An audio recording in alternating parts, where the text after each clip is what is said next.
ఇక్కడ మనం సమాసాల గురించి తెలుసుకుందాం. దీంట్లో మనం మెయిన్గా అంటే షష్ఠి తత్పురుష సమాసానికి ప్రథమ విభక్తి తత్పురుష సమాసానికి మధ్య గల తేడా ఏంటి, దానికి దీనికి సంబంధం ఏమిటో కూడా ఇక్కడ చూద్దాం. ఫస్ట్ ఇక్కడ సమాసంలో రెండు పదాలుండును, ఒకటి పూర్వపదం, రెండవది ఉత్తర పదం. సమాసం అంటే చూద్దాం. ఇక్కడ రెండు వేర్వేరు అర్థాలు గల పదాలు ఒక పదంగా మారి ఒకే అర్థాన్ని ఇవ్వటాన్ని సమాసం అంటారు. వేర్వేరు అర్థాలు గల పదాలు అవి ఒక పదంగా మారి ఒకే అర్థాన్ని ఇవ్వటాన్ని సమాసం అని అంటారు. సమర్థంబులగు పదంబులు ఏకం బగుటను సమాసమని అంటారు. నెక్స్ట్ విగ్రహవాక్యం. రెండు వేర్వేరు అర్థాలు కలిగిన పదాలను ఒక సంపూర్ణమైన అర్థంగా మార్చడానికి ఉపయోగపడున్నది విగ్రహవాక్యం. వేర్వేరు అర్థాలు కలిగిన పదాలను ఒక సంపూర్ణమైన అర్థంగా మార్చడానికి ఉపయోగపడున్నదే విగ్రహవాక్యం. నెక్స్ట్ ఉత్తర పద ప్రధాన సమాసాలు. ఉత్తర పదం ప్రధానంగా గల సమాసాలు 3 ఉన్నాయి. అవి చూద్దాం. తత్పురుష సమాసము, దీన్నే వ్యధికరణ సమాసం అని కూడా అంటారు. కర్మధారయ సమాసం, ద్విగు సమాసం. ఇక్కడ చూద్దాం నోటే ముందు. మొదటి మాట ఏ విభక్తిలో ఉందన్న దాన్ని బట్టి తత్పురుష సమాసం 7 విధాలుగా ఉంటుంది. మొదటి మాట ఏ విభక్తిలో ఉందో దాన్ని బట్టి ఈ తత్పురుష సమాసం అనేది 7 విధాలుగా ఉంటుంది. ప్రత్యయాలు, విభక్తి పేరు, ఇవి ఏంటేంటో చూద్దాం. డు, ము, ఊలు ఈ ప్రత్యయాలు ఉంటే అది ప్రథమ విభక్తి అవుతుంది. ఇది కర్తృకారకం అంటే కర్త ప్రధానంగా గల విభక్తి. నెక్స్ట్ నిన్ను, లన్, కూర్చి, గురించి ఈ ప్రత్యయాలు ఉంటే అది ద్వితీయ విభక్తి అవుతుంది. ఇది కర్మకారకం, కర్మ ప్రధానంగా గల విభక్తి. నెక్స్ట్ చేన్, చేతన్, తోన్, తోడన్ ఇలాంటి ప్రత్యయాలు ఉంటుంది తృతీయ విభక్తి. ఇది కరణకారకం. నెక్స్ట్ కొరకున్, కై ఈ ప్రత్యయాలు ఉంటుంది చతుర్థి విభక్తి అవుతుంది. ఇది సంప్రదాన కారకం. నెక్స్ట్ వలన, కంటెన్, పట్టి, నుండి ఈ ప్రత్యయాలు ఉంటుంది పంచమి విభక్తి అవుతుంది. ఆపదాన సమాసం. కిన్, కున్, యొక్క, లోన్, లోపలన్ ఈ ప్రత్యయాలు ఉంటుంది షష్ఠి విభక్తి అవుతుంది. అందున్, నన్ ఈ ప్రత్యయాలు ఉంటుంది సప్తమి విభక్తి అవుతుంది. ఇది అధికరణ కారకం. ఇక్కడ ప్రథమ విభక్తి కర్తృకారకం అంటే కర్త ప్రధానంగా ఉంటుంది. ద్వితీయ విభక్తి అయితే అది కర్మకారకం, కర్మ ప్రధానంగా ఉంటుంది. తృతీయ విభక్తి కరణకారకం కాబట్టి కర్ణం అంటే మిక్కిలి ఉపయోగార్థం. రాముడు బాణంతో రావణుని చంపాడు అంటే ఇక్కడ కర్ణం ఏంటంటే బాణంతో చంపాడు కాబట్టి ఆ విభక్తి అనేది కరణకారకం అవుతుంది. తృతీయ విభక్తి తత్పురుష సమాసం. సంప్రదానం అంటే త్యాగోద్దేశం, పొట్టకూడు, తిండి గింజలు ఇలాంటి పదాలు దాంట్లో వస్తాయి. ఆపదాన కారకం అంటే భయం, గర్వం, పరాజయం సందర్భాల్లో అది వస్తుంది. అధికరణం అంటే ఆధారం, నది నీరు, నది అందలి నీరు అని అర్థం వస్తుంది. నెక్స్ట్ ప్రథమ తత్పురుష సమాసం. ఇది ఏ విధంగా ఉంటుందో చూద్దాం.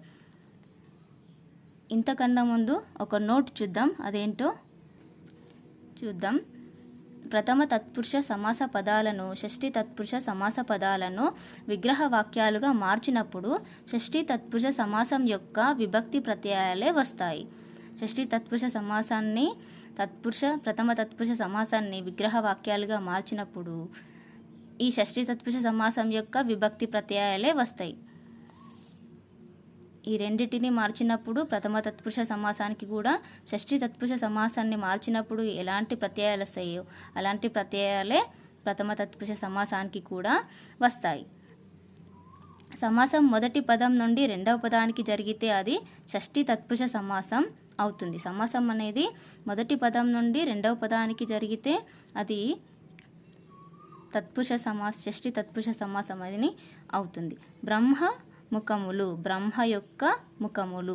ఇక్కడ బ్రహ్మ అనేది మొదటి పదం, ఇది రెండవ పదం. మొదటి పదం నుండి రెండవ పదానికి జరిగితే బ్రహ్మముఖములు మొదటి పదం రెండవ పదం. ఇక్కడ నుంచి ఇక్కడికి జరిగింది అంటే మొదటి పదం నుండి రెండవ పదానికి జరిగితే అది షష్ఠి తత్పురుష సమాసం అవుతుంది. సమాసం రెండవ పదం నుండి మొదటి పదానికి జరిగినట్లయితే ప్రథమ తత్పురుష సమాసం అవుతుంది. ఇప్పుడు ఇక్కడ చూసుకుంటే విగ్రహవాక్యం రాత్రి యొక్క అర్ధభాగము. ఇక్కడ మొదటి పదం రాత్రి అర్ధభాగము, అర్ధ రాత్రి. రెండవ పదం నుంచి మొదటి పదానికి జరిగింది. ఇక్కడ రెండవ పదం నుంచి మొదటి పదానికి జరిగింది అర్ధ రాత్రి. దీన్ని రాత్రి యొక్క అర్ధ భాగంగా మనము విగ్రహవాక్యంగా విడగొడతాం అన్నట్టు. కాబట్టి రెండవ పదం నుండి మొదటి పదానికి జరిగింది కాబట్టి అది ప్రథమ తత్పురుష సమాసం అవుతుంది. ఇక్కడ విభక్తి ప్రత్యయాలు షష్ఠీ తత్పురుష యొక్క విభక్తి పర్యాయాలే వస్తాయి కాబట్టి ఇక్కడ యొక్క అని రావడం జరిగింది. నెక్స్ట్ ప్రథమ తత్పురుష సమాసము, దాని యొక్క ఉదాహరణలు ఇంకొన్ని చూద్దాం. మధ్యయుగం, యుగం యొక్క మధ్య భాగము. అర్ధరాత్రి, రాత్రిలో అర్ధ భాగము. ఇక్కడ నుంచి ఇక్కడికి, ఇక్కడ నుండి ఇక్కడికి జరిగింది. రెండవ పదం నుంచి మొదటి పదానికి జరిగింది. పావు గంట, గంటలో పావు భాగము. మధ్య మార్గము, మార్గం యొక్క మధ్య భాగము. నడురేయి, రేయి యొక్క నడిమి భాగం. పావు గంట, గంట యొక్క పావు భాగం. అర్ధనగ్నం, నగ్నమైన అర్ధ భాగం. మధ్యయుగం, యుగం యొక్క మనమైన అర్ధ భాగం. మధ్యయుగం, యుగం యొక్క మధ్య భాగం. అర్ధక్రోశం, క్రోశం యొక్క అర్ధ భాగం. ఉత్తరకాలం, కాలం యొక్క ఉత్తర భాగం. నెక్స్ట్ అర్ధకం, పూర్వకాయం, కాయం యొక్క పూర్వం. అర్ధయోజనము, యోజనం యొక్క అర్ధ భాగం. ప్రథమార్థము, అర్థం యొక్క ప్రథమము. పావు గంట, గంటలో పావు భాగం. దీనిలో మొదటి పదం ప్రథమ విభక్తిలో ఉంటుంది, సమాసం కాగానే లోపిస్తుంది. డుము, ఓలు సమాసం కాగానే అవి లోపిస్తాయి. రాజ్యం యొక్క మధ్య సగభాగము. సగరాజ్యం, ము ప్రథమ విభక్తి ప్రత్యయం. నెక్స్ట్ ఇక్కడ చూసుకుంటే షష్ఠీ తత్పురుష సమాసము. కిన్, కున్ యొక్క లోన్, లోపలన్ సమాసం అయినప్పుడు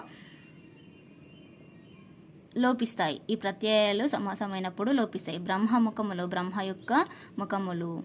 మొదటి పదం నుంచి రెండవ పదానికి. పాన్సు జాలము, పాన్సువుల యొక్క జాలము. మొదటి పదం నుంచి రెండవ పదానికి జరుగుతుంది కాబట్టి ఇది షష్ఠీ తత్పురుష సమాసం. వాయు సారథి, వాయువునకు సారథి. మాతృవేదన, మాత యొక్క వేదన. శిఖావళి, శిఖల యొక్క ఆవలి. జ్వలన శిఖలు, జ్వలనం యొక్క శిఖలు. మాంసపిండంబులు, మాంసం యొక్క పిండంబులు. ధిక్కరిణి బృందం, ధిక్కరణుల బృందం. గోప నివహం, గోపకుల యొక్క నివహం. పశు సమాజం, పశువుల యొక్క సమాజం. శక్రాజ్ఞ, శక్రుని యొక్క ఆజ్ఞ. మెరుగు జ్యోతులు, మెరుగు యొక్క జ్యోతులు. మేఘచయం, మేఘాల యొక్క చయం. ద్యావా పృథివ్యంతరంబు, ద్యావా పృథువుల యొక్క అంతరంబు. కల్పాంతం, కల్పం యొక్క అంతం. అర్ణవాకారం, అర్ణవం యొక్క ఆకారం. కులిశ నిపాతం, కులిశం యొక్క నిపాతం. వాతాహతి, వాతం యొక్క ఆహతి. బురూహవలులు, బురూహంల యొక్క ఆవలులు. కులాయ మధ్యము, కులాయం యొక్క మధ్యము. జరీ పటలము, జరుల యొక్క పటలము. మృదంగ నిస్వనము, మృదంగముల యొక్క నిస్వనము. నటనానుకూలం, నటనకు అనుకూలం. నెక్స్ట్ కలాపి జాలము, కలాపిల యొక్క జాలము. నలిని బాంధవుడు, నలులకు బాంధవుడు. నిహార కందలములు, నిహారం యొక్క కందలములు. నిహార వారి, నిహారం యొక్క వారి. కౌతుకోద్ధతి, కౌతుకం యొక్క ఉద్ధతి. చర్ణద్వంద్వము, చర్ణముల యొక్క ద్వంద్వం. నగమహత్వంబు, నగం యొక్క మహత్వంబు. గాలి మేపరి దొర, గాలి మేపర్లకు దొర. గుణవర్జనం, గుణముల యొక్క వర్జనం. పవనాందోలోకము, పవనాందసుల యొక్క లోకము. ఇవనేవి షష్ఠీ తత్పురుష సమాసం యొక్క ఉదాహరణలు. ఇంకా నెక్స్ట్ వీడియోలో ద్వితీయ, తృతీయ, పంచమి, సప్తమి ఈ తత్పురుష సమాసాల గురించి తెలుసుకుందాం. Thank you.